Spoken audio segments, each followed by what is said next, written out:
Take this money fly, coach, and buy yourself some clothes that actually fit someone of your station. Those words would cost Blake Harrison everything he thought he owned, everything he thought he deserved, and everything his trust fund could never buy back. When an arrogant heir decided that a black woman in a hoodie didn't belong in first class, he didn't just steal a seat, he triggered a corporate earthquake that would reshape his entire world. This is the story of how Zara Brooks, a billionaire CEO disguised in casual clothes, taught the aviation industry that respect isn't a luxury upgrade, and power doesn't always come with a price tag you can see. The fluorescent lights of John F. Kennedy International Airport buzzed with that particular frequency that seemed designed to make exhausted travelers even more irritable, casting everything in a harsh, unforgiving glow that made the Tuesday morning crowd look like extras in a low-budget zombie movie. Zara Brooks pulled the oversized hood of her charcoal cashmere tracksuit further over her forehead, not because she was trying to hide from anyone in particular, but because she was simply too tired to deal with the world's opinions about her appearance right now. At 42 years old, Zara was the founder and chief executive officer of Brooks Infrastructure Systems, a technological giant that most people had never heard of, but that quietly ran the digital backbone for more than half of the Fortune 500 companies in America. Her company was worth over $3.2 billion, and she personally controlled the shipping lanes and cloud servers that kept everything from Amazon deliveries to Netflix streams flowing smoothly across the globe. But today, after 38 straight hours of hostile acquisition negotiations in a glass tower in Tokyo, fighting off corporate raiders who thought they could dismember her latest target like vultures picking at roadkill, she felt like she was worth about 10 cents and a cup of stale coffee.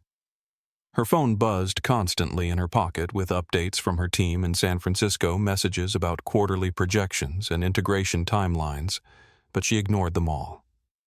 Right now, the only thing she wanted in the entire world was to get on her flight to San Francisco, sleep for 12 uninterrupted hours in her own bed, and wake up to her rescue pit bull Apollo, licking her face and reminding her that some relationships in life were still simple and unconditional. The wheels of her battered leather weekender bag squeaked behind her as she navigated through the maze of stressed travelers, crying children, and the ever-present scent of overpriced airport food that somehow managed to smell both appetizing and revolting at the same time.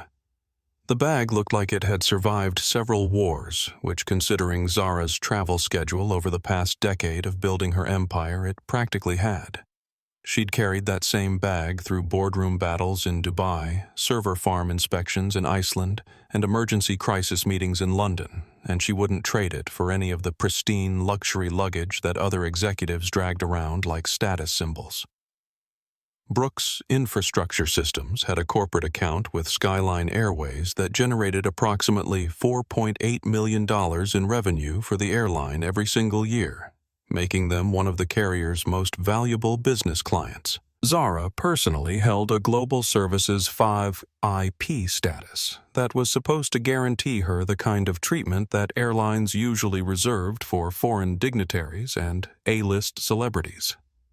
More importantly, and unbeknownst to most of the airline's staff, her company was currently in the final stages of completing a massive server migration project for Harrison Global Holdings Skyline Airways parent company. The migration was a delicate process that involved moving years of critical financial data from legacy servers to Brooks Infrastructure's cutting-edge cloud system. And according to the ironclad contract that Zara's legal team had negotiated, she held what they called a kill switch provision until the migration was scheduled to be completed on Friday. This meant that if anything went wrong, if any party violated the terms of their agreement, or if Zara decided that Harrison Global was not living up to their contractual obligations, she could freeze their entire financial system with a single command, stopping everything from payroll processing to stock transactions dead in their tracks. As she approached the Skyline Airways first-class check-in counter, wheeling her battle-scarred luggage behind her, Zara had no idea that this seemingly routine travel day would become the catalyst for one of the most expensive lessons in human decency that the aviation industry had ever witnessed.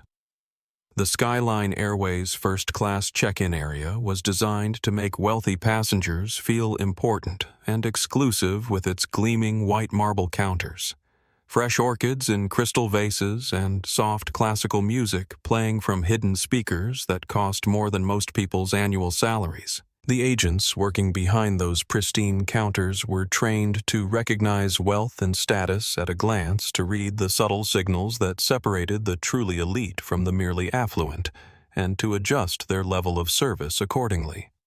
Carmen Delgado had been working the first-class counter for 15 years, and she prided herself on her ability to size up passengers within seconds of their approach.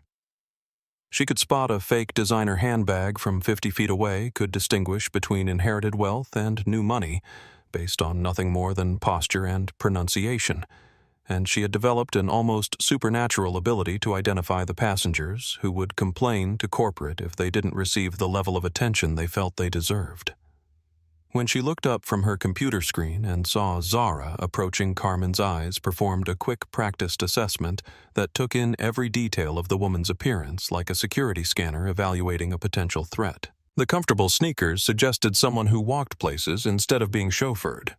The absence of flashy jewelry indicated a person who either couldn't afford the real thing or who was trying too hard to appear understated, and the messy bun spoke of someone who was either too busy or too careless to visit a proper salon.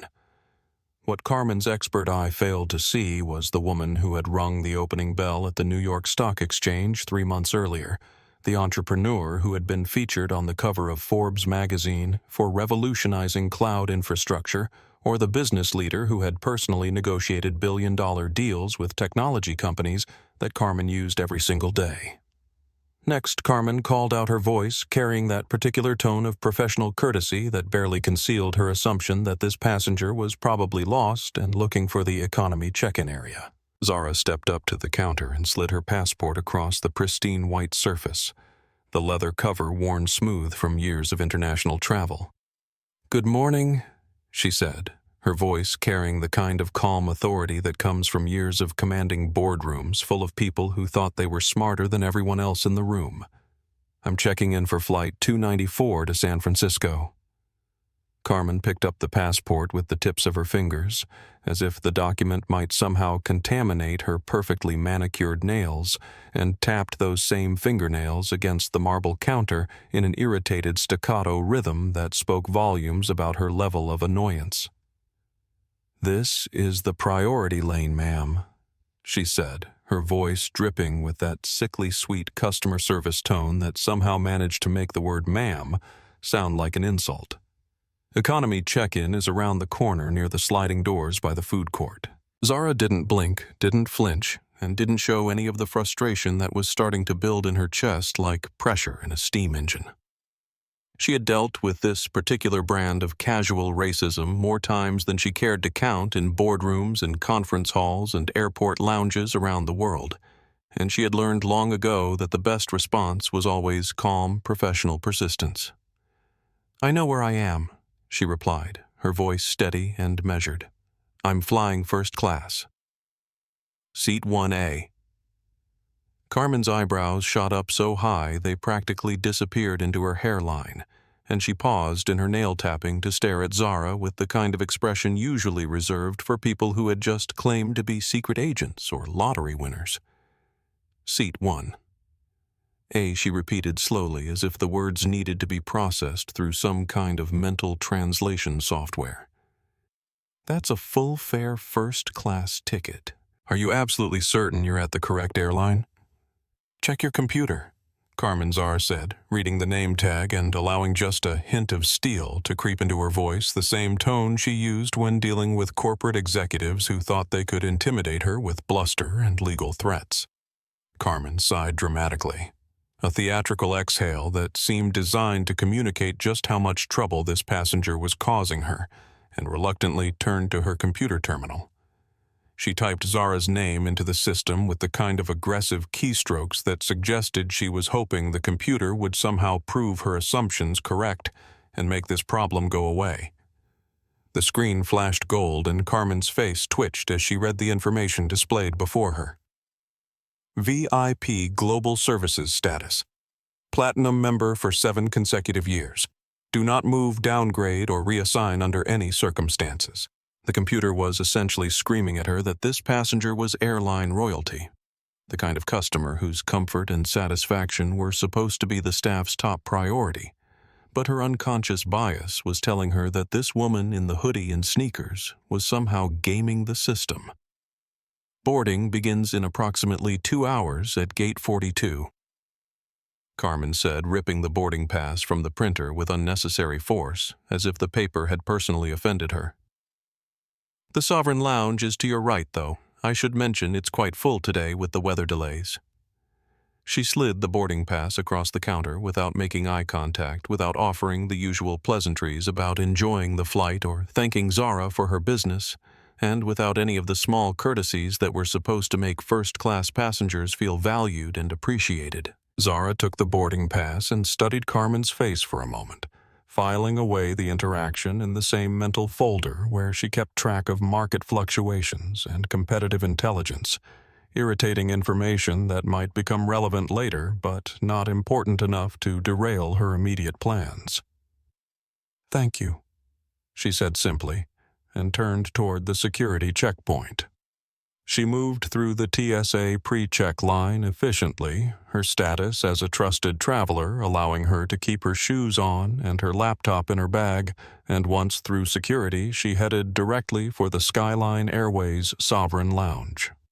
What she needed more than anything else right now was a quiet corner, a cup of green tea, and 30 minutes of silence to review the final details of the Tokyo acquisition, before she had to shift her attention back to the dozens of other projects that were always competing for her focus. The Skyline Airways Sovereign Lounge existed in a different universe from the chaos and stress of the main terminal, a carefully curated sanctuary of wealth and privilege, where the lighting was soft and flattering, the furniture was leather and mahogany, and the only sounds were the gentle clink of crystal glasses and the hushed conversations of people who never had to worry about checking their bank balances before making a purchase. Zara had claimed a secluded corner seat near the floor-to-ceiling windows that overlooked the tarmac where she could watch the ground crews loading luggage and servicing aircraft while she reviewed the final numbers from her Tokyo negotiation.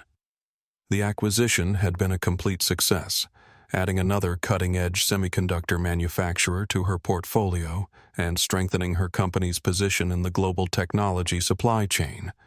But the details still needed her personal attention before she could consider the deal truly closed. She was halfway through her first sip of jasmine tea when the relative peace of the lounge was shattered by a voice that carried across the space like a bullhorn, loud and demanding and completely unconcerned with the comfort of the other passengers who were trying to conduct business or simply relax before their flights. "I don't care what your manifest says, and I don't care what your computer tells you," the voice bellowed, causing heads to turn and conversations to pause throughout the lounge. "I am Blake Harrison. And if you don't know who my father is, then you're not qualified to work in this airport." Zara lowered her tablet and looked toward the source of the commotion, though she didn't need to see the speaker to recognize the particular combination of arrogance and entitlement that could only come from someone who had never been told no in his entire life. At 28 years old, Blake Harrison was everything that was wrong with inherited wealth and unchecked privilege rolled into one expensive suit that somehow managed to fit him poorly, despite probably costing more than most people's cars. His slicked-back blonde hair gleamed under the lounge's artfully designed lighting, and his face was flushed that particular shade of red that came from a lifetime of heavy drinking and heavier expectations. He was the kind of person who made headlines in the gossip columns for crashing expensive sports cars and tanking family business ventures, the kind of trust fund failure who had never learned the difference between respect and fear. "My father built half this terminal." Blake continued gesturing wildly at the concierge desk where a young man named David was trying to maintain his professional composure, despite the verbal assault. "Harrison Global Holdings has contracts with this airport that go back decades, and I've been flying first class on this airline since before you were born. Behind Blake, a nervous-looking personal assistant clutched a leather portfolio and tried to blend into the background while two uniformed luggage handlers waited awkwardly with a collection of expensive suitcases that probably cost more than their combined annual salaries. The entire scene had the feel of a badly rehearsed play with Blake as the star performer and everyone else as unwilling supporting cast members. "I want seat 1. Blake demanded, slamming his hand on the marble surface of the concierge desk hard enough to make the crystal water glasses jump. "I always sit in seat 1A when I fly to Las Vegas because it's my lucky seat, and I have a poker game tonight that I absolutely cannot miss. The good energy of that particular seat has won me more money than you'll see in your entire lifetime." David the concierge looked like he was approximately 30 seconds away from either fainting or calling security, his face pale and his hands visibly trembling as he tried to access the seating chart on his computer. "Mr. Harrison, I completely understand your preference and I wish I could accommodate you, but seat 1A is already occupied by a passenger who has not only checked in but is actually here in the lounge right now. However, I do have seat 1B available, which offers exactly the same legroom and amenities. I don't want 1B, Blake screamed, his voice rising to a pitch that was probably audible 3 gates away. 1B is for assistants and accountants and other people who work for a living. I need the window seat. I need the bulkhead, and I need the specific cosmic alignment that comes with seat 1A, and I need you to find whoever is sitting there and convince them to move." The lounge manager, a tall woman with silver hair and the kind of diplomatic smile that came from years of dealing with difficult passengers, hurried over from her station near the entrance and whispered something to Blake while subtly pointing in Zara's direction. From her corner seat, Zara watched the interaction with growing awareness that her peaceful afternoon was about to become significantly more complicated. Blake's eyes followed the manager's gesture until they landed on Zara, taking in her oversized hoodie, her comfortable sneakers, and most importantly, her skin color.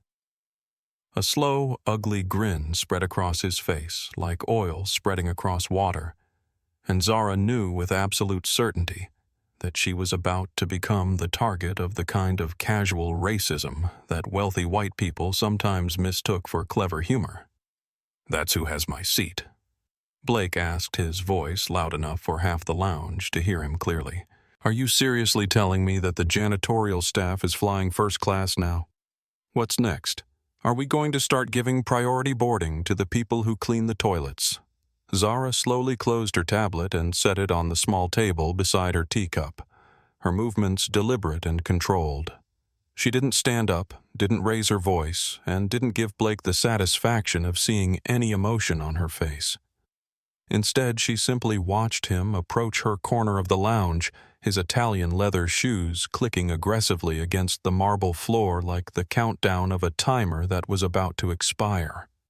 Blake Harrison strutted across the lounge like a peacock, displaying his plumage completely oblivious to the fact that every other passenger in the vicinity was watching him with expressions that ranged from disgusted fascination to outright horror. He stopped approximately 3 feet from Zara's chair, deliberately positioning himself so that his shadow fell across her table, and then stood there looming over her with the kind of aggressive posture that bullies used when they wanted to intimidate people they perceived as powerless. "Hey, Blake," said, snapping his fingers right next to Zara's ear like he was summoning a waiter or calling a dog.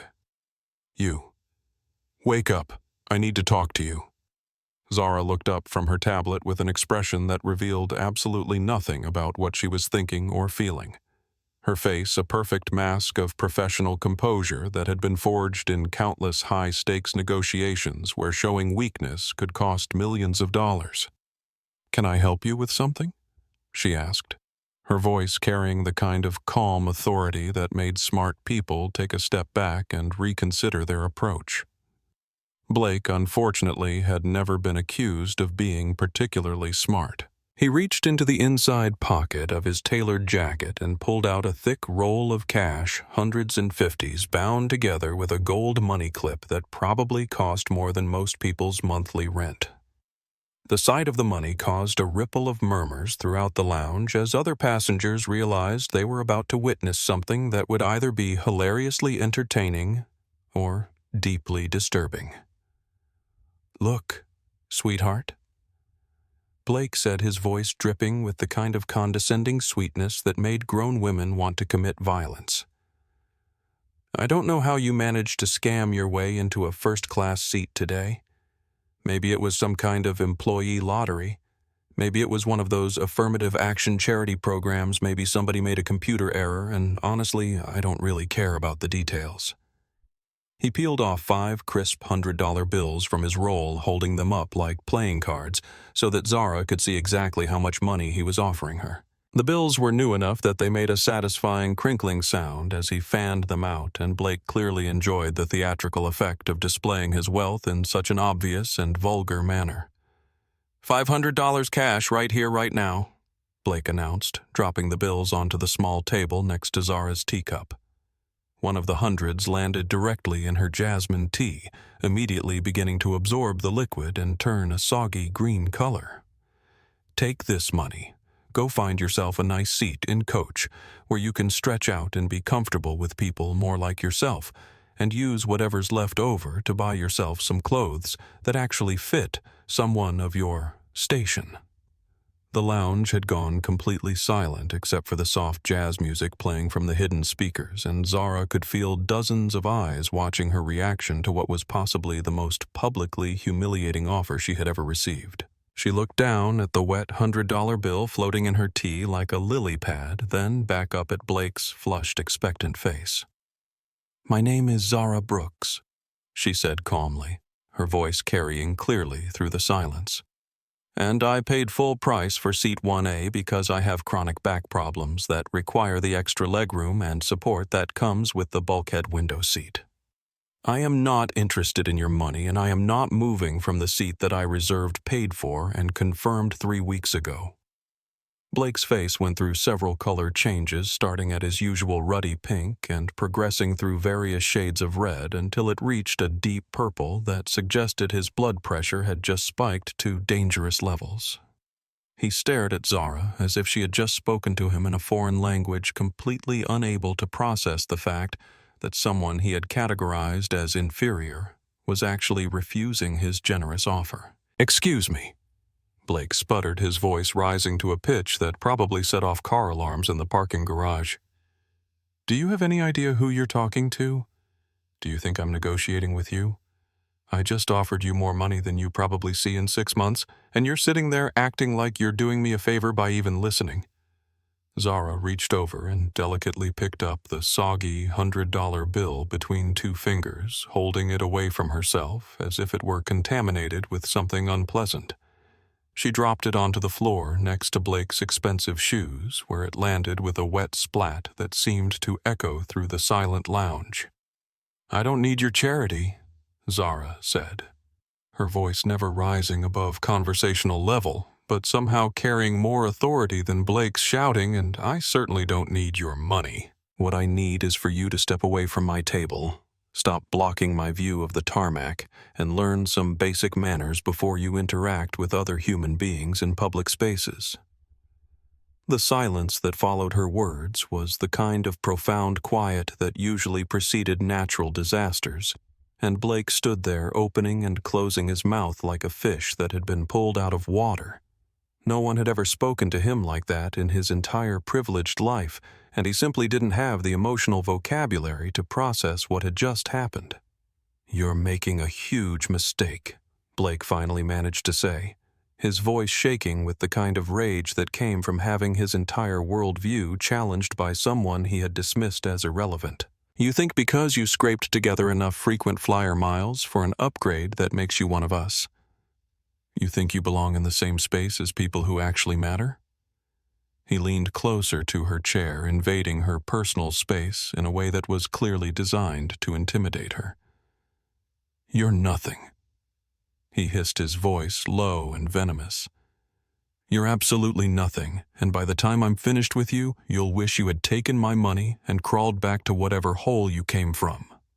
Blake spun on his heel and marched back toward the concierge desk with the kind of aggressive determination that suggested he was about to declare war on someone who couldn't fight back. The entire lounge watched him go, and Zara could hear the immediate explosion of whispered conversations as people began speculating about what they had just witnessed and what was likely to happen next. "Get her off the flight," Blake demanded when he reached David's station, his voice loud enough to carry throughout the lounge and probably into the main terminal beyond. "I want that woman removed from the manifest immediately, and I want her banned from this airline permanently." David, the young concierge, looked like he was caught between wanting to help a valued customer and knowing that what Blake was asking for was completely unreasonable and probably illegal. "Sir, I'm not sure I understand what you're asking me to do. The passenger appears to be properly ticketed and—" "She threatened me." Blake interrupted, his voice taking on the kind of theatrical quality that suggested he was enjoying the performance he was putting on. "That woman looked me directly in the eye and told me that she knew who I was and that she was going to make me pay for disrespecting her. She said she had connections in the airline industry and that she would destroy my family's business relationship with Harrison Global Holdings. The lie was so brazen and so obviously fabricated that several passengers in the immediate vicinity actually gasped audibly. But Blake was clearly counting on the fact that airline personnel were trained to take passenger safety concerns seriously even when those concerns seemed questionable. She said all of this because I politely asked her if she might be willing to consider switching seats with me. Blake continued, his voice now carrying a tremor that suggested he was genuinely frightened rather than simply angry. I offered her compensation for the inconvenience, and she became verbally abusive and threatening. I don't feel safe flying on the same aircraft as someone who has already demonstrated that she has anger management issues and a personal vendetta against me and my family. From her corner seat, Zara watched Blake's performance with the kind of detached fascination that she might have felt while observing a particularly elaborate corporate fraud scheme unfolding in a boardroom. She had seen enough pathological liars in her career to recognize the telltale signs, the way Blake's voice changed when he was making up details, the way he avoided eye contact with David while he was speaking, and the way he kept touching his face and adjusting his tie as his stress level increased. She pulled out her phone and opened the encrypted messaging application that she used to communicate with her senior staff, typing a brief message to her chief technology officer, Daniel Kim, who was probably sitting in his office in San Francisco, wondering why his boss hadn't checked in after her flight landed in Tokyo.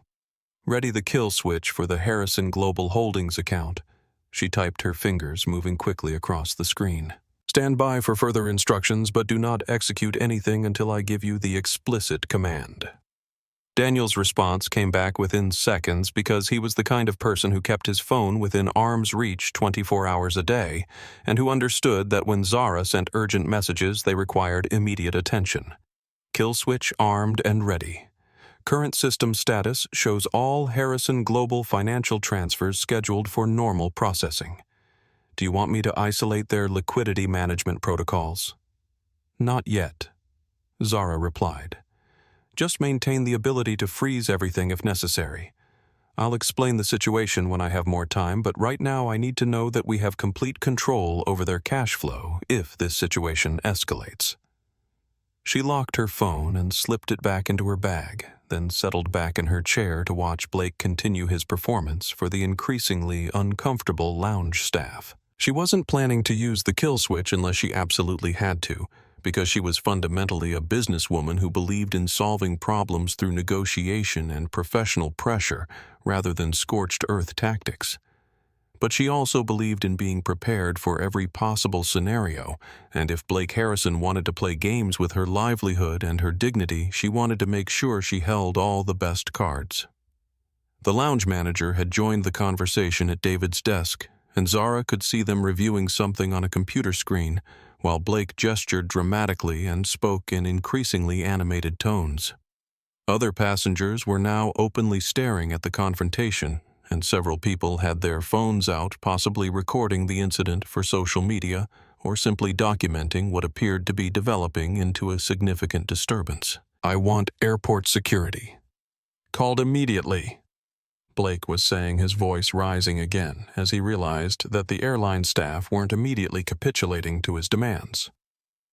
"I want a report filed with the Transportation Security Administration, and I want that woman detained for questioning about her terrorist threats against a member of a prominent American business family." The word terrorist seemed to hang in the air like a toxic cloud, and Zara felt a cold anger settling in her stomach as she realized that Blake was escalating his false accusations to the point where she could actually face serious legal consequences if the wrong people believed his lies. She had dealt with racist assumptions and discriminatory treatment throughout her career, but this was the first time someone had been brazen enough to falsely accuse her of making terrorist threats, simply because she had refused to give up her seat. An hour passed with excruciating slowness as Blake continued his campaign to have Zara removed from the flight, making phone calls to people he claimed were family connections in the airline industry, and demanding that increasingly senior staff members come to the lounge to address his safety concerns.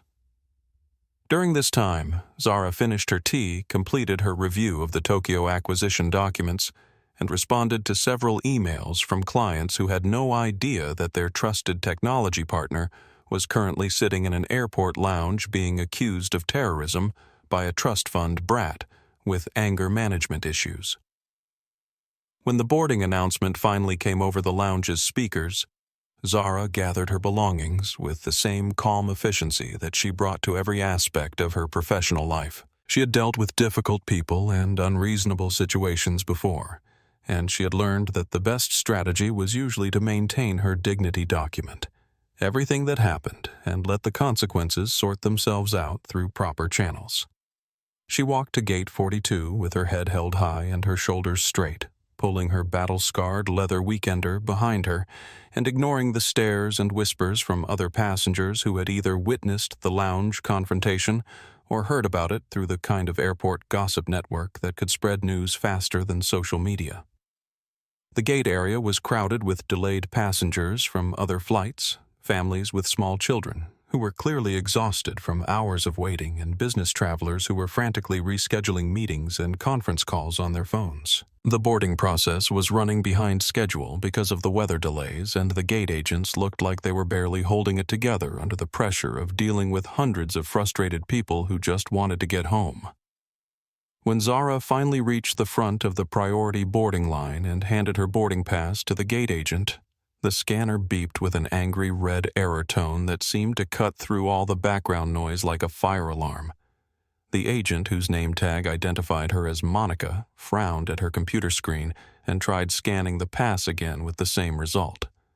"I'm sorry, ma'am, but there seems to be an issue with your ticket," Monica said, her voice carrying the kind of apologetic tone that suggested she was about to deliver bad news. "I'm going to need to call a supervisor to help resolve this." Behind Monica, Zara could see Carmen Delgado from the check-in counter approaching with another airline employee, a middle-aged man whose name tag read Nathan Torres, Duty Manager. Nathan looked like he had been either crying or drinking heavily, or possibly both, and his hands were shaking slightly as he reviewed something on a tablet computer.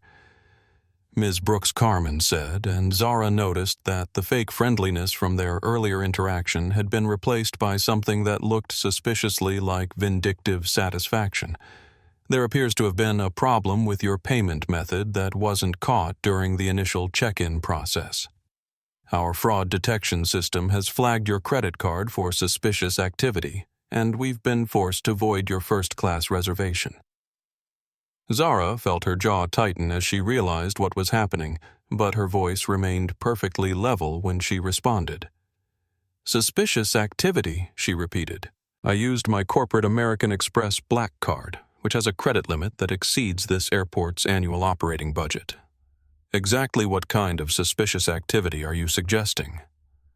Nathan Torres cleared his throat nervously and stepped forward, clearly uncomfortable with the conversation, but apparently committed to following through with whatever plan had been put in motion.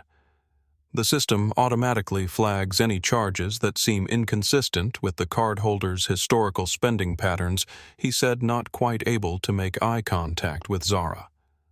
A first-class airline ticket represents a significant expenditure that appears to be outside your normal purchasing behavior.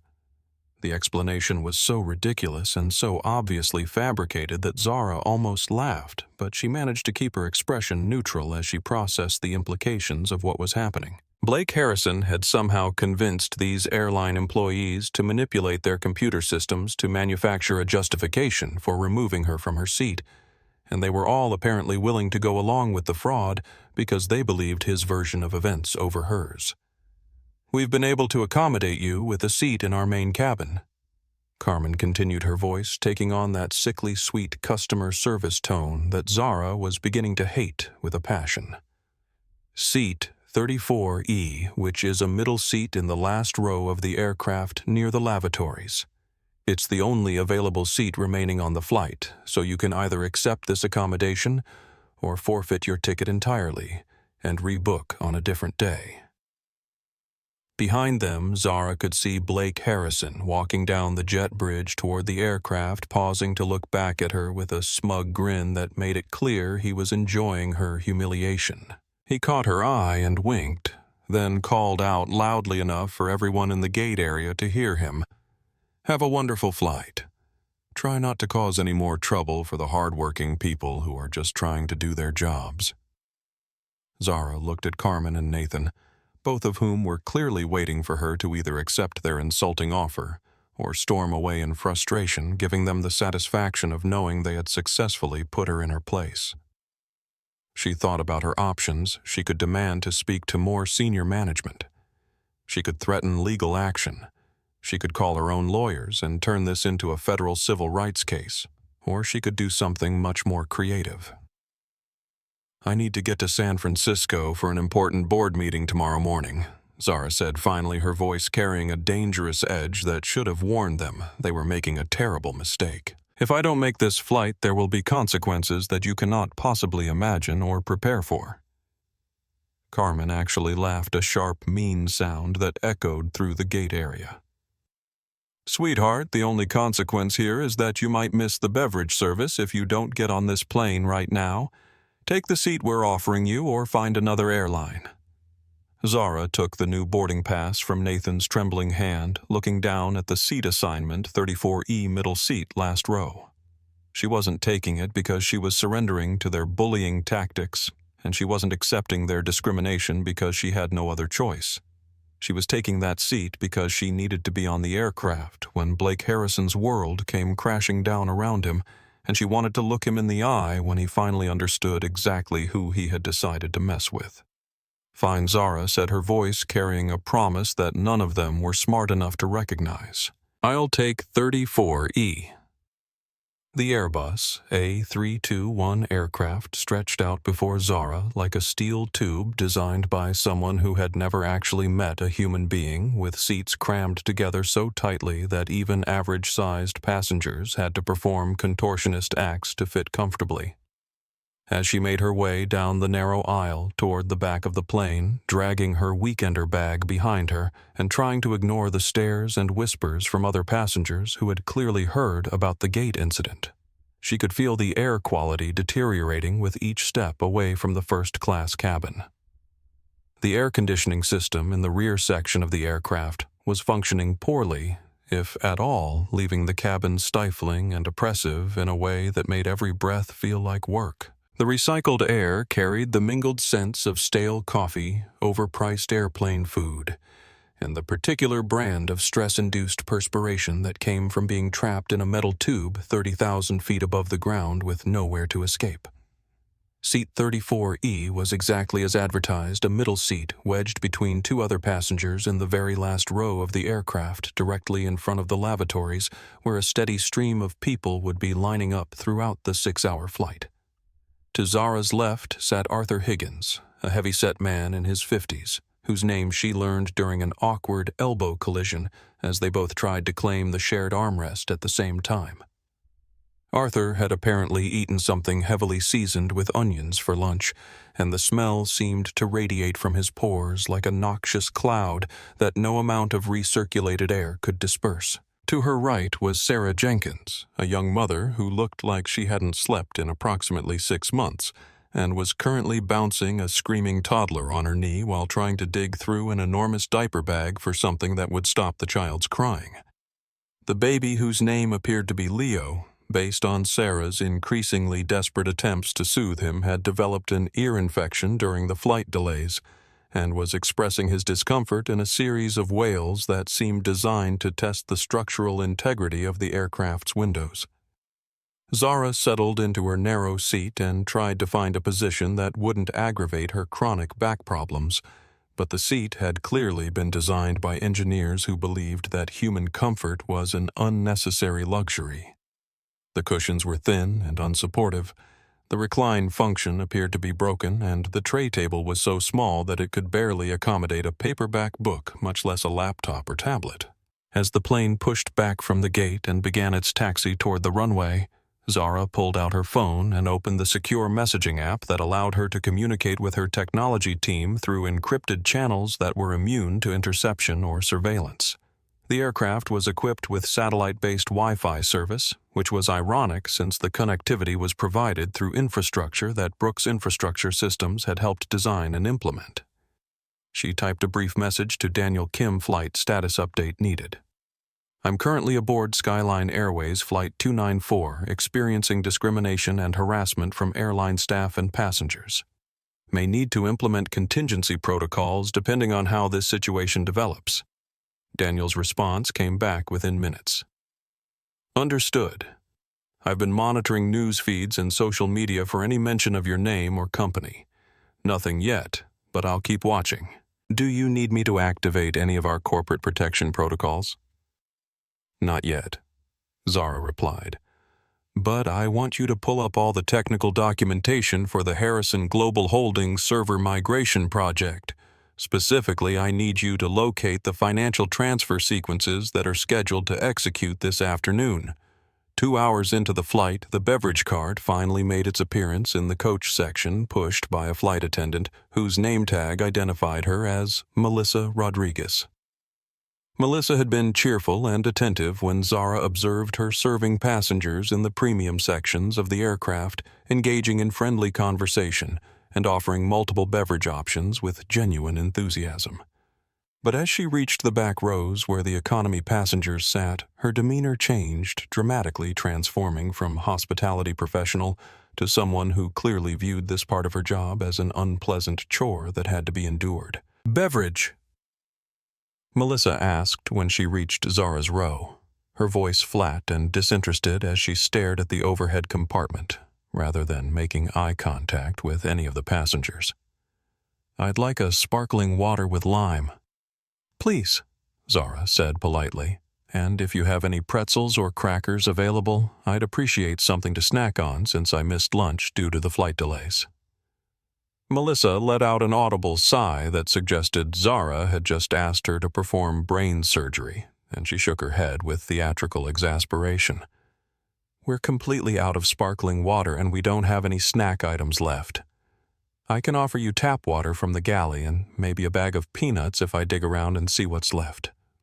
Zara frowned and leaned slightly forward to get a better view of the beverage cart where she could clearly see several bottles of Perrier sparkling water sitting on the bottom shelf, alongside packages of premium crackers and mixed nuts. The sparkling water is right there, she said, pointing to the bottles that were clearly visible. Bottom shelf behind the orange juice containers. Those are reserved for premium economy passengers and higher, Melissa replied, actually kicking the bottles further back on the shelf with the toe of her shoe so they would be less visible. You're seated in basic economy, which means you get basic service.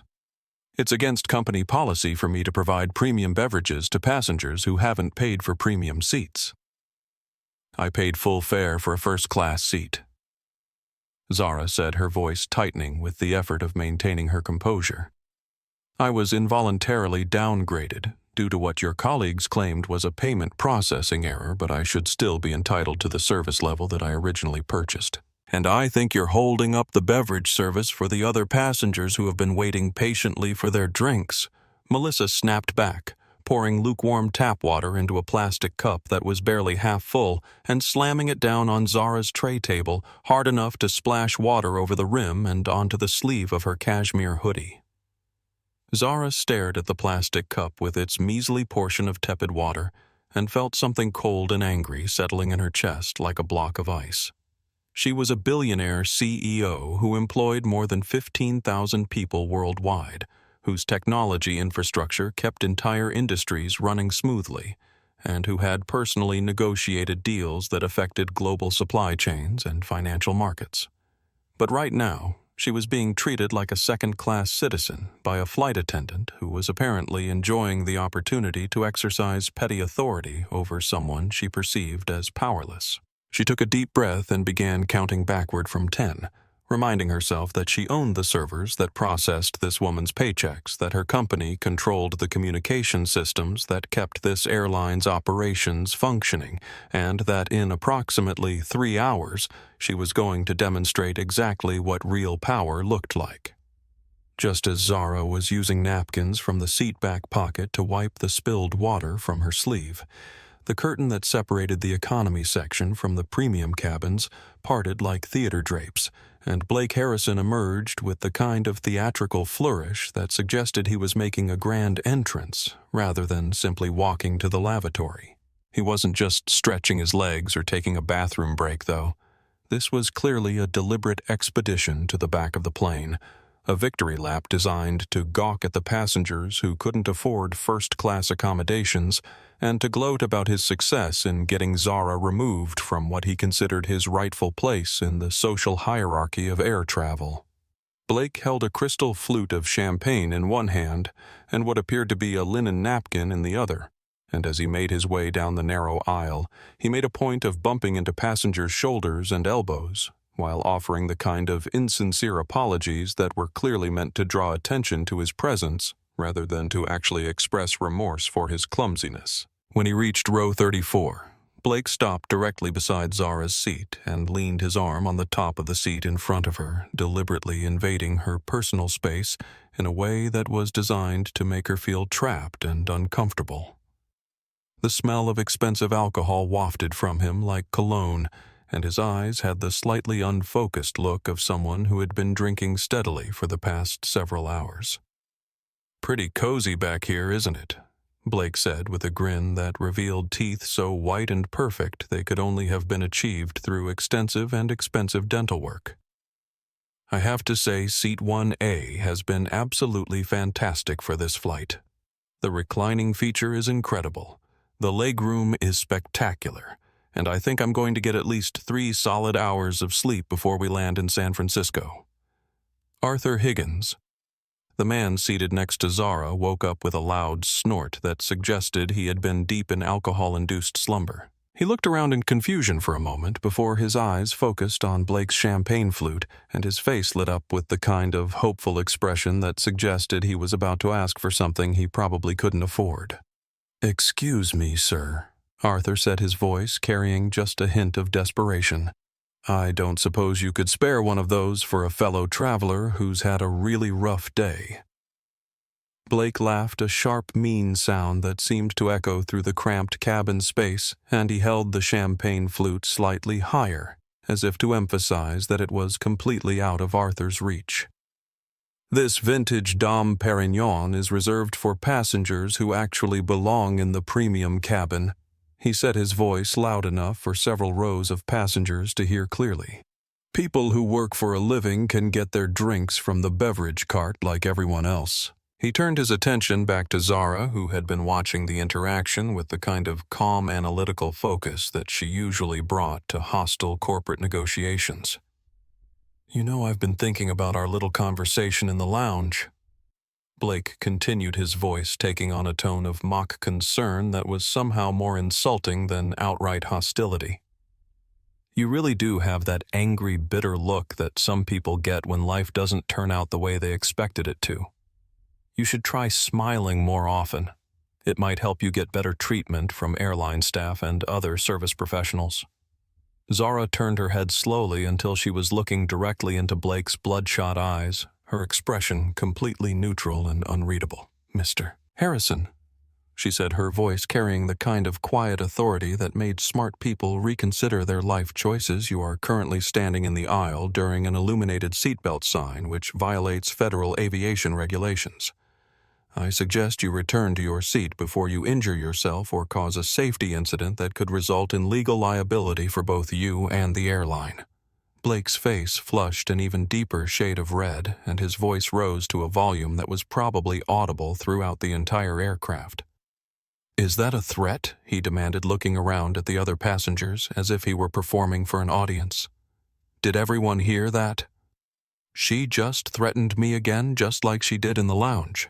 She's saying I'm going to get injured, which sounds like she's planning to hurt me." The commotion immediately drew the attention of Melissa Rodriguez, who appeared at Blake's elbow with the kind of protective urgency usually reserved for defending heads of state from assassination attempts. "Mr. Harrison," she said, her voice full of concern and solicitude, "is everything all right back here? Are you experiencing any problems with the passengers in this section?" "Actually, no, Melissa. Everything is definitely not all right," Blake said, putting his hand over his heart in a gesture that was so theatrical it belonged on a soap opera. "I came back here to use the lavatory because the first-class facilities are being cleaned and serviced, and this woman immediately started harassing me and making threatening comments about my personal safety. She seems to have some kind of obsession with me, and honestly, it's becoming quite frightening." Melissa's face immediately hardened as she turned to glare at Zara with the kind of righteous indignation usually reserved for people who had committed serious crimes against humanity.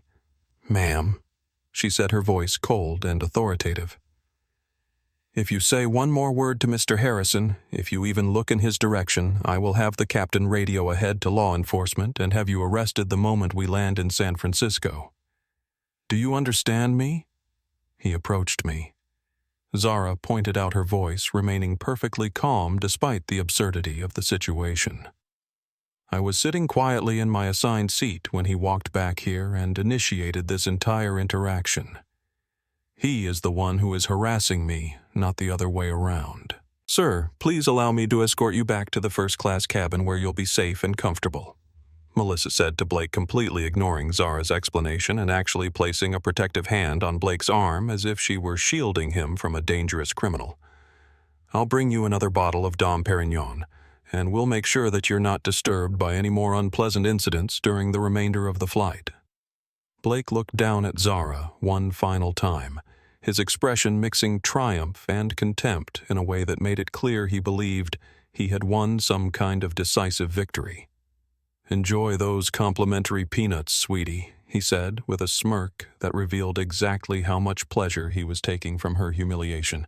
"Try not to choke on them." As Blake swaggered back toward the first-class cabin with Melissa hovering protectively beside him, Zara pulled out her phone and opened the secure application that gave her direct access to the Brooks Infrastructure Systems Command Center in San Francisco. The irony of the situation was almost poetic. She was using the aircraft's Wi-Fi system, which operated on satellite networks that her own company had helped design and implement, to access the very servers that kept Blake's family business functioning on a day-to-day basis. She typed a message to Daniel Kim, her chief technology officer, who was probably sitting in his corner office overlooking the San Francisco Bay, and wondering why his boss was sending encrypted communications from 30,000 feet above the ground. "I need you to pull the complete technical logs for the Harrison Global Holdings server migration project," Zara wrote, her fingers moving quickly across the phone's touchscreen. "Specifically, I want you to locate the liquidity transfer sequence that's scheduled to execute at 5 o'clock this afternoon. What's the current status of that transaction?" Daniel's response came back within 30 seconds because he was the kind of person who understood that when Zara sent urgent technical requests, they required immediate attention regardless of the time or circumstances. "The $940 million transfer for the Omni Corporation merger is currently in the final staging buffer, scheduled for automatic execution in approximately 2 hours and 15 minutes. All security protocols are green. All authentication sequences are confirmed and the transaction is locked and ready to process. Is there a problem with the timeline? Zara stared at her phone screen for a long moment, thinking about Blake Harrison's smug face and Melissa Rodriguez's contemptuous treatment, and Carmen Delgado's assumption that a black woman in comfortable clothes couldn't possibly belong in first class. She thought about the years she had spent building her company from a one-room startup to a global infrastructure giant, the countless hours she had invested in proving that she belonged in boardrooms and executive suites, and anywhere else she chose to be. "I want you to flag that transfer for an emergency security audit," she typed. Level 5 protocol. Complete freeze on all Harrison Global financial movements until further notice. There was a longer pause before Daniel's next message appeared on her screen, and she could almost picture him sitting in his office staring at his computer monitor and trying to process what she was asking him to do. A Level 5 security freeze was the nuclear option in their arsenal, the kind of action that was only taken when they had detected evidence of fraud cyber attacks or other threats to the integrity of the global financial system. Zara Daniel wrote, "A Level 5 freeze on Harrison Global will stop not just the Omni merger, but their entire cash flow operation. Payroll, vendor payments, stock transactions, everything goes into lockdown until the audit is completed. Are you absolutely certain this is what you want me to do?" "I am completely certain," Zara replied. "Initiate the freeze immediately. And Daniel, I need you to get me William Harrison's direct personal cell phone number, not his office line, not his assistant, not his corporate communications department. I want to be able to reach him directly when the time comes for us to have a conversation about his son's behavior." "Level 5 freeze is now active," Daniel responded. "All Harrison Global financial transfers are suspended indefinitely. William Harrison's personal number is attached to this message." Zara: "I have to ask, are you okay? This is not like you to take such drastic action without extensive deliberation." Instead of answering his question, Zara locked her phone and slipped it back into her bag, then settled back in her uncomfortable middle seat to wait for the chaos to begin. She knew that somewhere in a corporate boardroom in New York or Los Angeles, computer screens were probably already flashing red warning messages, and executives were starting to make frantic phone calls trying to understand why their most important financial transaction of the year had suddenly ground to a halt. The plane hit a pocket of turbulence that caused the aircraft to drop suddenly before recovering, and the resulting screams and gasps from nervous passengers seemed to echo through the cabin like a preview of the pandemonium that was about to unfold in Blake Harrison's privileged world. Little Leo, the baby with the ear infection, began crying even louder, and Zara reached over to gently touch his mother's arm. "It's okay," she whispered to Sarah, who looked like she was on the verge of a complete emotional breakdown. "It's just air pockets in the atmosphere. The plane is perfectly safe and will be landing in San Francisco in less than 4 hours." "I'm so sorry he's crying," Sarah said, tears streaming down her face as she tried to comfort her son. "I know it's bothering everyone, and I feel terrible that I can't make him stop." "Don't apologize for anything," Zara said softly, her voice carrying a gentleness that would have surprised anyone who knew her primarily as a ruthless business executive. "You're doing an excellent job as a mother, and anyone who has a problem with a baby crying on an airplane needs to examine their priorities. Besides, by the time we land, a crying baby is going to be the least of this airline's problems." The remainder of the flight passed in a blur of physical discomfort and simmering anticipation as Zara counted down the minutes until they would reach San Francisco, and she could begin the process of teaching Blake Harrison exactly what consequences looked like when they were administered by someone who actually understood how power worked in the modern world. When the Airbus A321 finally touched down at San Francisco International Airport, the landing was so smooth that some passengers applauded mostly out of relief that they had survived the turbulence and were finally back on solid ground. But as the aircraft taxied toward the gate, The captain's voice crackled over the intercom system with an announcement that immediately changed the atmosphere in the cabin from relief to tension. "Ladies and gentlemen, this is Captain James Anderson speaking from the flight deck." The pilot's voice carried the kind of formal, measured tone that suggested he was about to deliver news that nobody wanted to hear. "We have successfully arrived at our assigned gate here at San Francisco International, but I need to ask that all passengers remain seated with your seatbelts securely fastened while we address a security matter that requires immediate attention."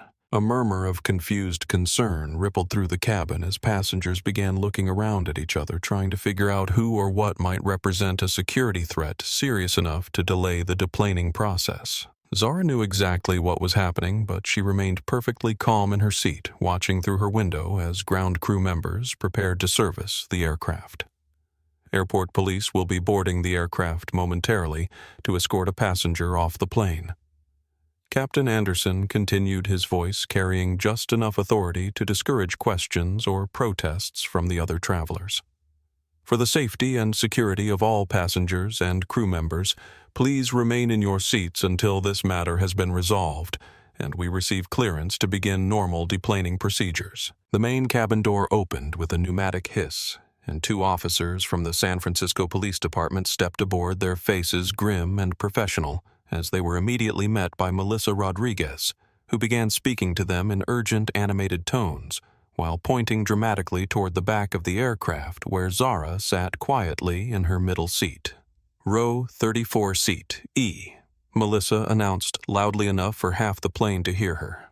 The woman in the dark hoodie who made verbal threats against a first-class passenger and repeatedly refused to follow crew member instructions regarding appropriate behavior during the flight.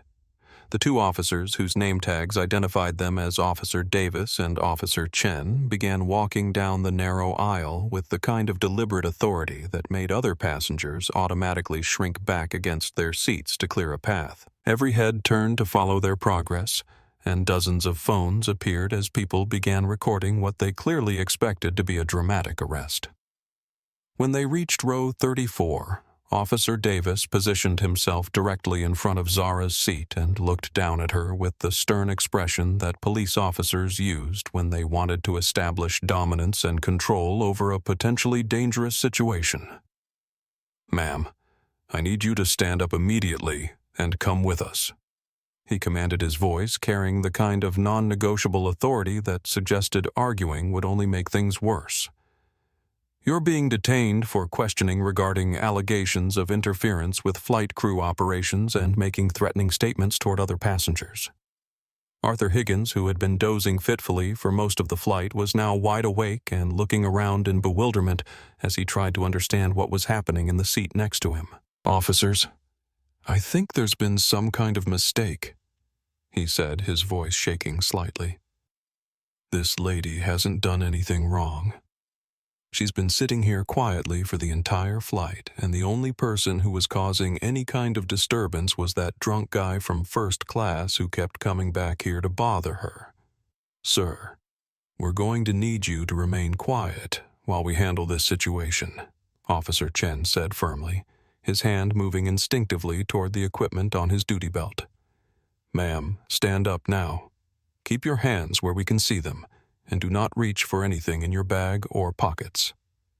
Zara unbuckled her seatbelt and rose slowly from her seat, her movements careful and deliberate as she reached under the seat in front of her to retrieve her leather weekender bag. Her legs were stiff and cramped from 6 hours in the inadequate airline seating, but she maintained her dignity and composure, even as every eye in the cabin focused on her with the kind of morbid fascination usually reserved for traffic accidents and celebrity scandals. "I need my medication from my bag," she said calmly, using the same lie she had employed at the boarding gate, "and my identification will be required for any official questioning. Bring the bag, but keep your hands visible at all times." Officer Davis instructed clearly, following standard protocols for dealing with potentially dangerous individuals. Any sudden movements or attempts to reach for concealed objects will be considered threatening behavior. As they escorted her toward the front of the aircraft, Zara had to walk past every passenger who had witnessed her humiliation, past every person who had watched her be denied basic service and treated like a second-class citizen because of assumptions about her worth and her place in society. The walk felt like it lasted forever, even though it probably took less than 2 minutes to reach the aircraft's main door. But the most satisfying moment came when she passed through the first-class cabin where Blake Harrison was standing next to his seat, putting on his expensive jacket and preparing to disembark. When he saw her being escorted by police officers, his face lit up with the kind of vindictive joy that small petty people experienced when they believed they had successfully destroyed someone they perceived as inferior. "I told you this would happen," Blake whispered as she passed his seat, his voice low but still audible to the other first-class passengers who were watching the scene unfold. "I tried to warn you that actions have consequences, but you just wouldn't listen. Garbage always gets thrown out eventually." Zara didn't look at him, didn't acknowledge his existence, and didn't give him the satisfaction of seeing any emotion on her face. Instead, she looked straight ahead and maintained the same dignified composure that had carried her through hostile corporate takeovers, international business negotiations, and every other challenge that had tried to break her spirit over the years. They led her off the aircraft and onto the jet bridge, where the cool, recycled air of the terminal seemed refreshing after 6 hours of breathing the stale atmosphere of the overcrowded cabin. Waiting for them at the top of the jet bridge were Timothy Chen, a gate agent whose nervous demeanor suggested he was way out of his depth, and another airline employee whose name tag identified him as Nathan Torres, station manager. "Is this the passenger who made threatening statements against Mr. Harrison?" Timothy Chen asked, consulting his clipboard with the kind of nervous energy that suggested he was desperately hoping someone else would take responsibility for whatever was about to happen next. Melissa Rodriguez, who had followed the police officers off the aircraft, nodded emphatically while pointing at Zara, as if she were identifying a dangerous criminal in a police lineup. "That's her, Melissa," confirmed her voice, carrying a note of satisfaction that suggested she was enjoying her role in this drama. Disruptive and hostile throughout the entire flight, making threatening comments toward a valued first-class passenger, and completely refusing to follow crew member instructions regarding appropriate behavior in the cabin. "I want her permanently banned from flying with Skyline Airways." Melissa continued, her voice rising with righteous indignation. "She represents exactly the kind of passenger who makes this job difficult and dangerous for those of us who are just trying to provide professional service to people who deserve respect and courtesy." Zara looked at Timothy, then at Nathan, then at the 2 police officers who were clearly beginning to realize they might have been dragged into a situation that was more complicated than a simple passenger disturbance case. "You're making a very expensive mistake," she said, her voice carrying the kind of quiet authority that made smart people pause and reconsider their assumptions. "A mistake that will have consequences reaching far beyond this airport and this airline." Nathan Torres let out a short, contemptuous laugh that echoed off the concrete walls of the jet bridge. "The only mistake here was allowing you to board this aircraft in the first place," he said, his voice dripping with the kind of disdain usually reserved for people who had committed serious crimes. "Officer Davis, please escort this individual to the airport security substation, where we can file formal charges for interference with flight crew operations and disruption of commercial aviation."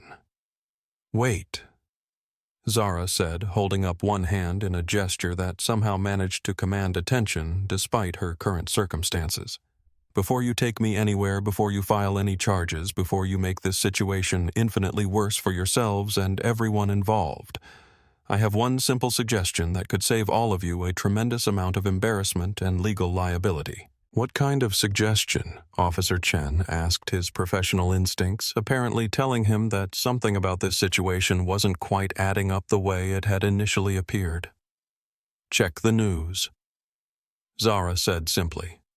"Check the financial markets. Check the stock ticker for Harrison Global Holdings and see what's been happening to their share price over the past 30 minutes. Timothy and Nathan exchanged confused glances, clearly not understanding what stock prices had to do with airline passenger disputes. But Officer Chen was already pulling out his smartphone and opening a financial news application. The blood drained from his face as he read the headlines that were scrolling across his screen in urgent red text. "What is it?" Officer Davis asked, noticing his partner's sudden change in demeanor. "Breaking news," Officer Chen said, his voice barely above a whisper. "Harrison Global Holdings' merger with Omni Corporation has been halted due to technical difficulties with fund transfers. Stock price down 18% in after-hours trading. Emergency board meeting called for tonight." Timothy Chen stared at Officer Chen's phone screen, then looked at Zara with growing confusion and concern. "What does that have to do with anything? Why would you know about some corporate merger?" Instead of answering his question directly, Zara reached into her bag and pulled out a simple black titanium business card with raised gold lettering that caught the fluorescent lighting of the jet bridge and seemed to gleam like a precious metal. She held the card out toward Timothy, who took it with trembling fingers and read the information that was embossed on its surface. "Zara Brooks, Chief Executive Officer." Timothy read aloud, his voice cracking slightly as he processed the words. "Brooks Infrastructure Systems, Global Technology Integration Partner." He looked up at Zara, then back down at the card, then up at her again, as if he were trying to solve a puzzle that was missing several crucial pieces. You're Ms. Brooks." "I am." Zara confirmed, her voice carrying the kind of matter-of-fact authority that left no room for doubt or discussion. "And currently, I have placed what we call a Level 5 security freeze on all financial assets and transactions moving through my company's servers regarding the Harrison Global Holdings merger with Omni Corporation." She paused for a moment to let that information sink in before continuing. "That represents approximately $940 million that is currently sitting in digital limbo, unable to move until I personally authorize the release of the security hold." The silence that followed her revelation was so complete that the only sounds audible in the jet bridge were the distant rumble of aircraft engines and the soft hiss of the ventilation system. Timothy's face had gone completely pale, and Nathan looked like he was about to either faint or vomit, possibly both. "And do you know why I implemented that security freeze?" Zara asked, her voice remaining perfectly calm and conversational, despite the enormity of what she was revealing.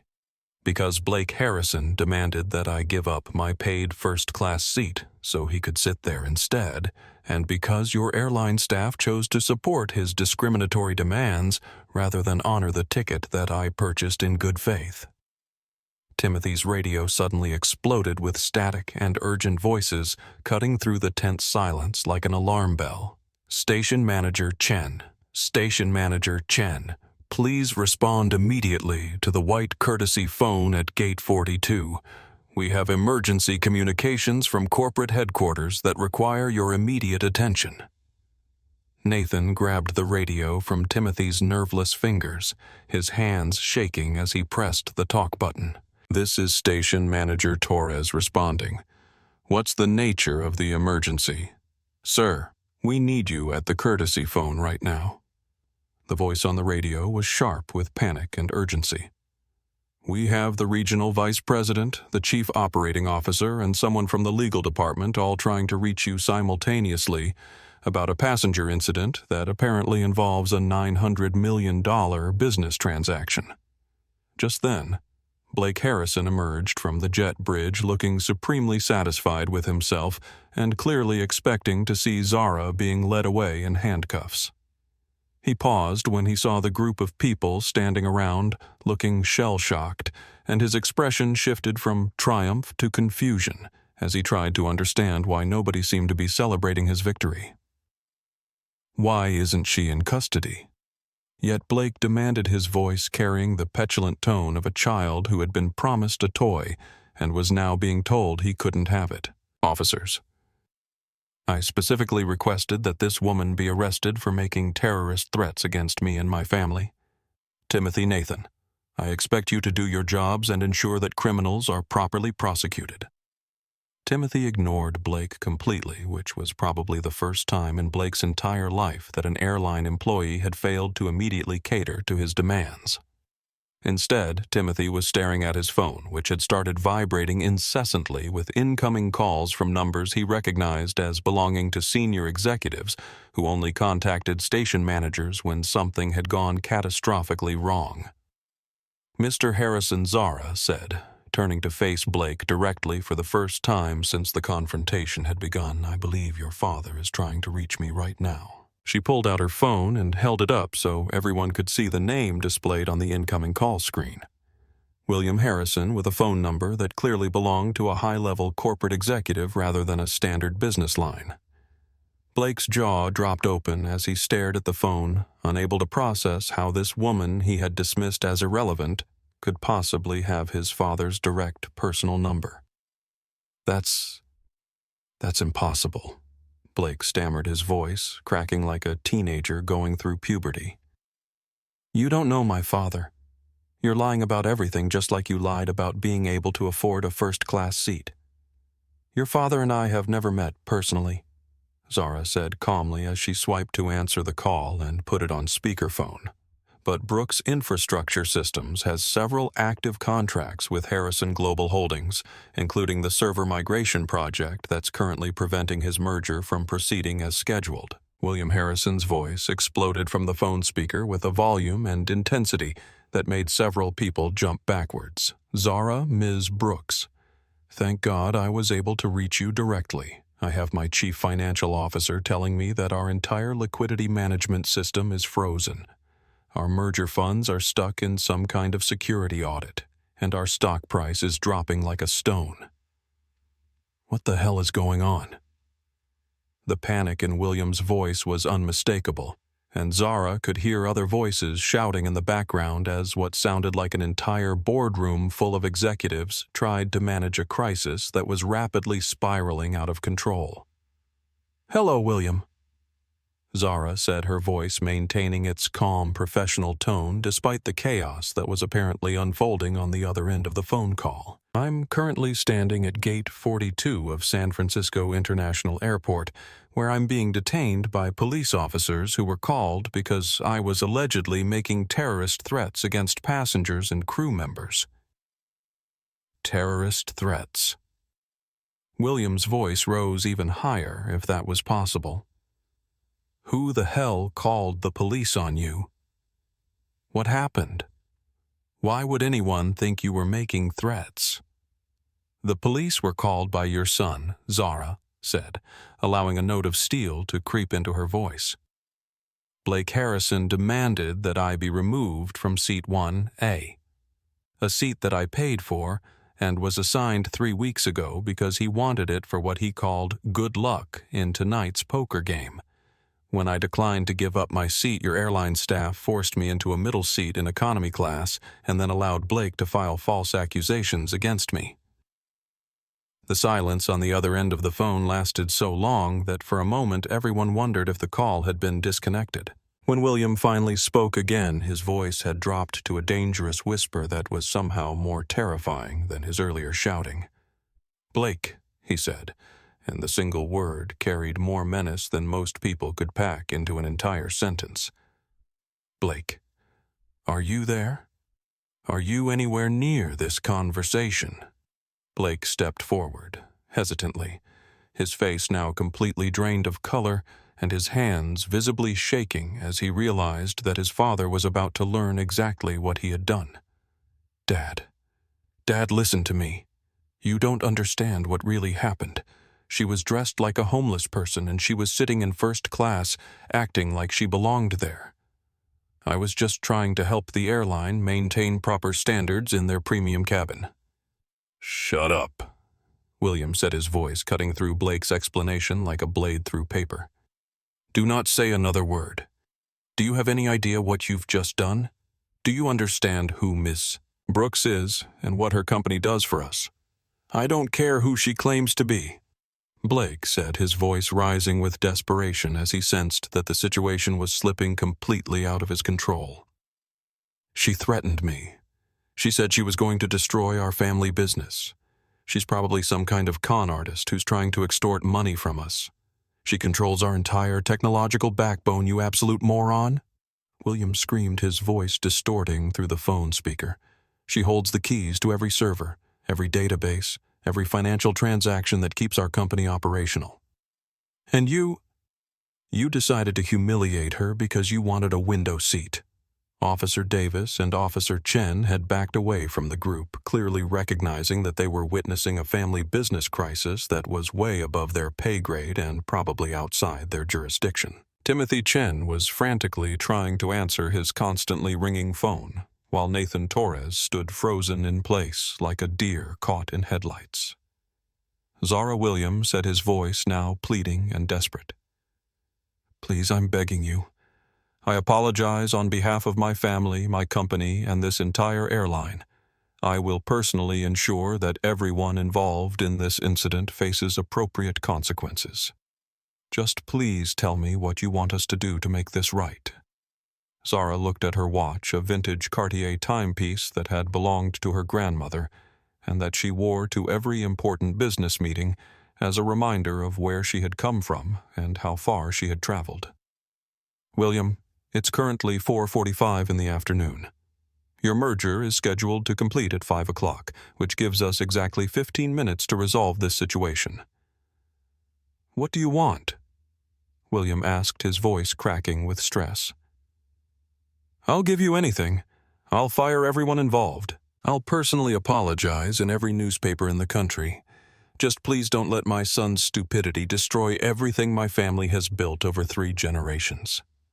Zara looked around at the group of people who had assembled on the jet bridge, taking in Timothy's pale face, Nathan's trembling hands, Melissa's dawning realization that she might have made a career-ending mistake, and Blake's complete inability to comprehend that his actions had consequences that extended beyond his immediate personal satisfaction. "I have 3 requirements, William," she said, her voice carrying the kind of calm authority that came from years of negotiating deals that affected global markets and international supply chains. 3 non-negotiable conditions that must be met before I will consider releasing the security hold on your financial systems. "Name them," William said immediately, his desperation evident even through the phone connection. "Whatever you want, consider it done." First, Zara said, raising one finger as if she were making a presentation to a corporate board. "I want a formal written apology published in tomorrow morning's edition of the Wall Street Journal, acknowledging that Skyline Airways engaged in discriminatory practices against a paying passenger based on racial assumptions and bias." "Done," William said without hesitation. "I'll have our legal team draft the apology within the hour, and I'll personally call the Journal's editorial board to ensure it receives prominent placement." "Second," Zara continued, "I want the immediate termination of the airline employees who facilitated this discrimination and harassment.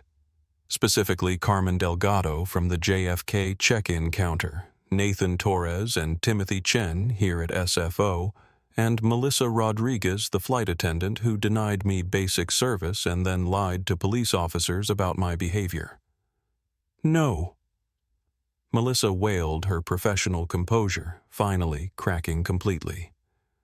"You can't do this. I have a mortgage. I have children to support. I've been working for this airline for 8 years. I was just following standard procedures. You should have thought about your mortgage and your children before you decided to treat a paying passenger like garbage because of the color of her skin," Zara replied coldly, her voice carrying no sympathy whatsoever for Melissa's sudden distress. "And you should have considered the consequences before filing false police reports to cover up your discriminatory behavior. They're terminated effective immediately," William said, his voice cutting through Melissa's protests like a guillotine blade. "Security will escort them from the premises within the hour, and they'll receive termination letters citing violation of company anti-discrimination policies and filing false incident reports." Timothy and Nathan both reached for their employee badges and ID cards. their hands moving with the mechanical precision of people who had just realized their careers in the airline industry were over. Nathan dropped his radio on the floor of the jet bridge, where it skittered across the concrete with a plastic clattering sound that seemed to echo like a funeral bell. And the third requirement William asked, though his voice suggested he already suspected what was coming next. Zara turned to look directly at Blake, who had backed against the wall of the jet bridge and was staring at her with the kind of horror usually reserved for natural disasters and terminal medical diagnoses. "I want Blake Harrison stripped of his board position with Harrison Global Holdings, and I want him permanently banned from flying with Skyline Airways or any of its subsidiary carriers." "Dad, no," Blake shouted, his voice cracking with panic as he finally understood that his actions were going to cost him everything he had taken for granted his entire life. "You can't do this to me. I'm your son. I made a mistake, but you can't destroy my future over one stupid incident. One stupid incident that cost our company nearly $1 billion and humiliated our most important technology partner, William," replied his voice cold and final. "Blake, you're removed from the board effective immediately. Your corporate credit cards are canceled and you're banned from all Harrison Global properties and associated businesses." Blake slumped against the wall, sliding down until he was sitting on the dirty floor of the jet bridge with his head in his hands, the expensive fabric of his suit picking up dust and grime from the concrete. For the first time in his privileged life, he looked like what he actually was, a grown man who had never learned to accept responsibility for his actions and who was now facing the consequences of a lifetime of entitlement and casual cruelty. "The security hold on your financial systems will be lifted immediately," Zara said, pulling out her phone and typing a brief message to Daniel Kim. "The merger can proceed as scheduled, and your stock price should recover once the market realizes that the technical difficulties have been resolved." Officer Chen approached Zara with the kind of respectful demeanor usually reserved for foreign dignitaries and federal judges. "Ms. Brooks," he said, removing his hat in a gesture of respect, "I want to personally apologize for any inconvenience this incident may have caused you. You're obviously free to go, and we'll be filing charges against Mr. Harrison for filing false police reports and making fraudulent accusations. We'll also be recommending that the district attorney's office investigate whether this incident constitutes a hate crime under federal civil rights statutes," Officer Davis added, looking down at Blake with obvious disgust. "Making false terrorism accusations against someone based on their race is a serious felony that carries significant prison time." Zara nodded her acknowledgement to both officers, then turned her attention back to her phone as she sent final instructions to Daniel Kim. "Release all security holds on Harrison Global Holdings accounts," she typed. "Allow all pending transactions to proceed as originally scheduled. Archive all documentation related to this incident for potential legal proceedings." "The money is flowing again," William Zara said into the phone, her voice carrying a note of finality that suggested their business was concluded. "Your merger will complete on schedule, your stock price should stabilize, and your company will survive to operate another day." "Zara, I cannot thank you enough," William said, his relief evident even through the phone connection. "You could have destroyed us completely, and you chose to show mercy instead. I will never forget this, and I will personally ensure that my son learns from this experience." "Don't thank me yet," William Zara replied. "Use this as an opportunity to examine your company's culture and training programs. Make sure that every employee understands that discrimination and bias have consequences that extend far beyond hurt feelings and bad publicity. And teach your son that respect is something you give to everyone, not something you withhold from people you think are beneath you." She ended the call and slipped her phone back into her bag, then picked up her battered leather weekender and prepared to leave the jet bridge. She stepped over Nathan's discarded radio and walked past Timothy, who was still standing in stunned silence with his employee badge dangling from nerveless fingers. As she approached Blake, who was still sitting on the floor with his head buried in his hands, she paused for just a moment. He looked up at her with eyes that were red with tears and defeat, and for the first time since their initial confrontation, she saw something that might have been the beginning of genuine remorse. "Mr. Harrison," she said quietly, her voice carrying neither anger nor satisfaction, just a kind of weary authority. "You have a choice to make now. You can spend the rest of your life blaming other people for your problems and learning nothing from this experience, or you can use this as an opportunity to become the kind of person your father hoped you would be." Blake didn't respond, but she could see him processing her words, perhaps for the first time in his adult life, actually considering the possibility that he might need to change rather than expecting the world to accommodate his behavior. Zara walked away from the group and into the main terminal, where the familiar sounds and smells of San Francisco International Airport felt like a welcome return to normalcy after the surreal drama of the past several hours. Her phone buzzed with a text message from her driver, Elias, confirming that he was waiting at the curb with her car ready to take her home to her rescue pit bull Apollo and the simple pleasure of sleeping in her own bed. But as she made her way through the terminal toward the exit, Zara knew that this story was far from over. The viral video that was probably already spreading across social media platforms would ensure that Blake Harrison's behavior became a cautionary tale about privilege and prejudice, and the corporate consequences would send ripples through the airline industry for months to come. More importantly, she had demonstrated something that too many people still needed to learn: that power wasn't always visible, that respect wasn't determined by appearance, and that underestimating someone based on racial stereotypes could be the most expensive mistake of your life. 6 months could change everything in the world of global finance and international business, and by the time the World Economic Forum convened in the pristine mountain resort town of Davos, Switzerland, Zara Brooks had transformed from a behind-the-scenes technology executive into one of the most recognizable faces in corporate leadership and social justice advocacy. The incident that had started with a disputed airline seat had evolved into a watershed moment for discussions about discrimination, corporate accountability, and the hidden power structures that controlled modern commerce. Zara's story had been featured on the covers of Time, Forbes, and Harvard Business Review, and she had been invited to speak at conferences, universities, and corporate training sessions around the world. The World Economic Forum's grand ballroom was filled with the kind of people who shaped global policy and controlled international markets. But tonight, the conversation wasn't about cryptocurrency or climate change or geopolitical tensions. Tonight, everyone wanted to talk about the woman who had frozen nearly $1 billion with a single phone call and taught the world that true power sometimes came disguised in a cashmere hoodie. Zara stood near the floor-to-ceiling windows that overlooked the snow-covered Swiss Alps, wearing an elegant black evening gown that caught the light with subtle sophistication. She held a glass of sparkling water with lime, the same beverage she had been denied on that fateful flight, and listened to Henri Dubois, the CEO of a major European banking consortium, as he recounted his version of what had become known in business circles as the seat incident. The most remarkable thing wasn't the financial leverage Henri was saying, his voice carrying the kind of respect usually reserved for heads of state. It was the restraint. Anyone else with that kind of power would have destroyed the Harrison family completely, but you gave Blake an opportunity for redemption.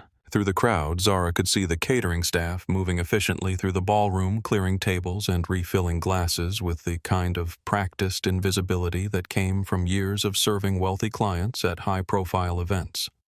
They wore identical white jackets and moved through the space like ghosts acknowledged by the powerful attendees only when something needed to be cleaned or refreshed. And then she saw him. Blake Harrison was clearing a table near the string quartet, his movements careful and deliberate as he stacked dirty plates onto a service cart. He looked thinner than she remembered his face, gaunt and tired in a way that suggested he had been working long hours at physically demanding jobs. His hair, once perfectly styled and maintained by expensive stylists, was now cut short and practical, and his hands showed the rough reddened skin that came from washing dishes and manual labor.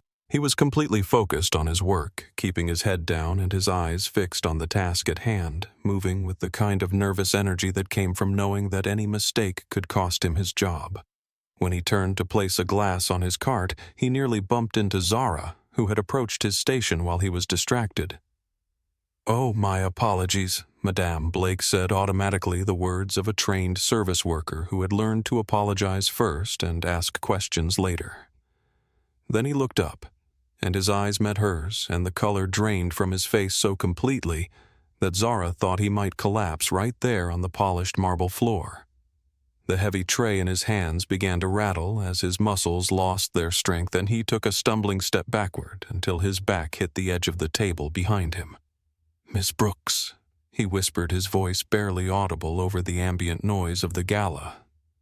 I didn't know you would be here." Zara studied his face, taking in the dark circles under his eyes, the hollow cheeks that suggested he had lost significant weight, and the obvious exhaustion that came from working multiple jobs to survive.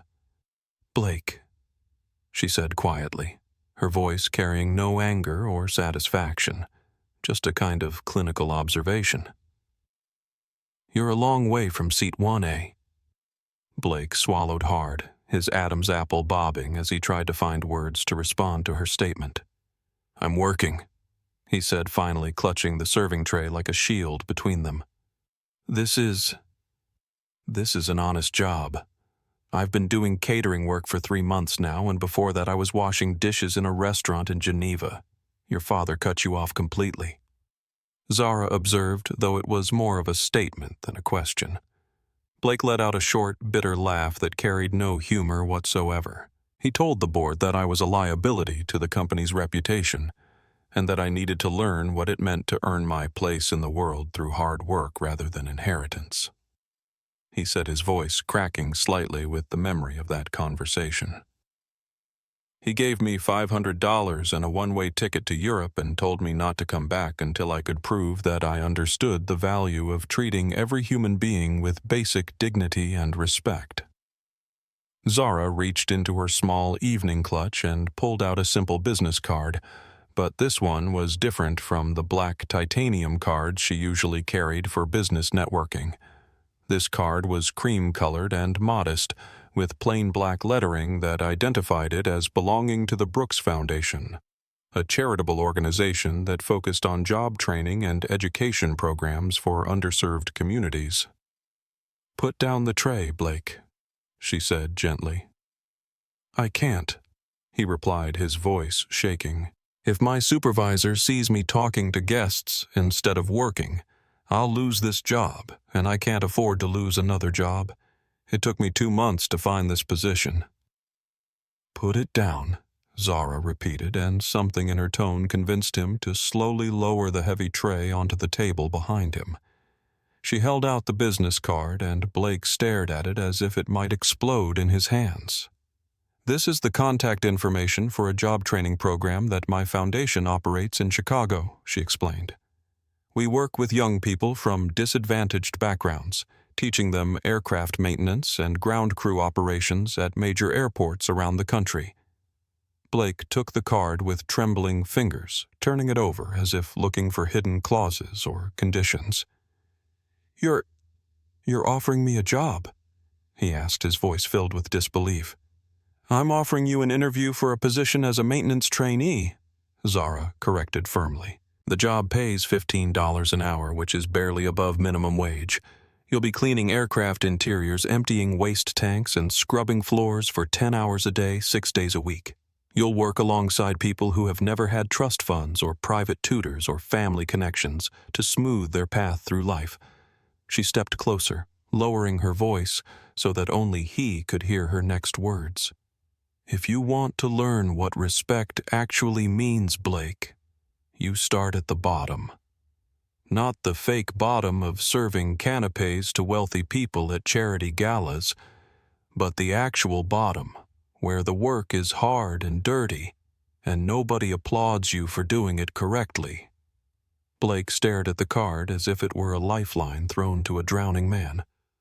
"Why," he whispered, "after everything I did to you, everything I said, why would you help me?" Zara looked at him for a long moment, seeing not the entitled, arrogant young man who had tried to humiliate her 6 months earlier, but someone who had been broken down by consequences and might possibly be ready to be built back up into something better.